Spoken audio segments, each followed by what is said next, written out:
fy enw i yw Heledd Gwynant a dwi'n chwarae percussion ac ar hyn o bryd yn astudio yn y Coleg Cerdd Frenhinol yn Llundain. Dechreuais i chwarae percussion pan o'n i'n 8 mlwydd oed trwy bandiau pres a dal yn chwarae mewn band pres heddiw. A o'n i'n meddwl yn y fideo fer yma, swn i'n rannu rai o tips fi'n meddwl sy'n berthnasol fel percussionist mewn bandiau pres. Felly, tip rhif 1, cariwch duster neu unrhyw fath o gorchudd fel hyn gyda chi yn eich stick bag trwy'r amser. Mae'n dod mewn handi pan chi angen newid mynegiant ar synnau gwahanol offerynnau fel y timps. Neu mae hefyd yn osgoi synnau pan chi'n rhoi'r trap tray a angen newid sticks yn gyflym. Tip rhif 2, calwch mewn i'r arfer o droi snare drum i ffwrdd. Sneb eisiau gorfod rhedeg ar draws y llwyfan pan mae band yn chwarae yn dawel mwyn troi snare drum ffwrdd. Mae'n osgoi cywilydd i bawb.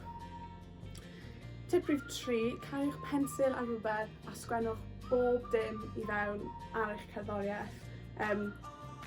Sylwadau arweinydd, stickings, neu sylwadau chi eich hunan, jyst sgwennwch bob dim lawr, wneith e helpu yn y pen draw, dwi'n addo.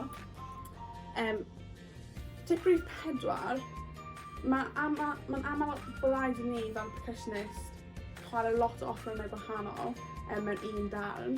Felly, calwch syniad pa fath o set-up chi eisiau gyda'r offerynnau.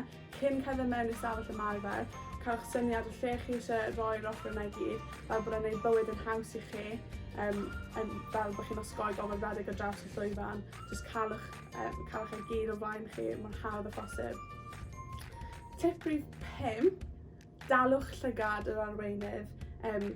Mae cael cysylltu'r llygad yna yn rhoi hyder i chi ac yn rhoi hyder i'r arweinydd bod chi'n gwybod beth sy'n mynd mlaen, a mae hefyd jyst yn rhoi rhywun i wenu arno neu dal llygad gan bod pawb arall gyda'i cefnir chi.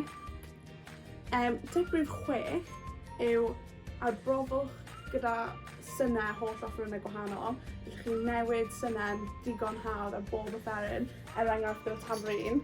Os chi'n newid ongl y tambrin, gallwch chi sŵn mynegiant gwahanol, fel sŵn hir, sy'n para'n hir, neu jyst trwy newid ongl y tambrin, chi'n cael sŵn byr a sydyn iawn.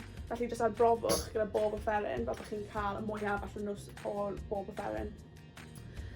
Tip rhif 7, triwch gynnwys rhyw fath o ymarfer yn ddyddiol. Gall hwn fod jyst chwarae ar eich coil o flaen y teledu, neu jyst gwrando ar darn o gerddoriaeth, falle steil gwahanol i'r arfer, fel bod chi jyst yn gwrando ar fwy o cerddoriaeth a bod chi'n ehangu eich gwybodaeth cerddorol, achos mae chydig bach bob dydd yn y pen draw yn mynd i gael effaith mawr. Tip rhif 8, glidwch eich cerddoriaeth gyda'i gilydd, neu newch digon o llun gopïau, gan bod chi ddim eisiau darnau o bapur cwmpo ar y llawr.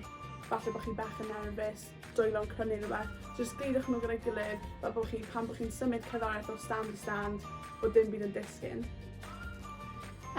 Tip rhif 9, tip mwyaf hanfodol i fi, yw i weithio fel tîm. Mae bod yn rhan o adran percussion, mae'n hanfodol bod chi'n gallu dod ymlaen a bod yn ffrindiau, achos pan mae pawb yn dod ymlaen, chi yn mynd i chwarae'n well. A jyst newch yn siŵr bod chi'n helpu gosod yr offer fyny, neu pacio'r offer i lawr. Hyd yn oed os dim offer chi yw e, jyst helpwch trwy'r amser, achos chi'n gweithio yna fel tîm. A tip rhif 10, jyst mwynhewch.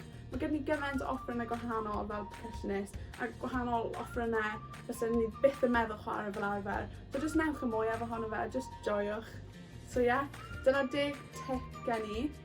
Gobeithio wneith e fod mewn yn handi neu'n rhyw fath o ysbrydoliaeth i chi ar rhyw pwynt trwy'n chwarae mewn bandiau pres fel percussionist.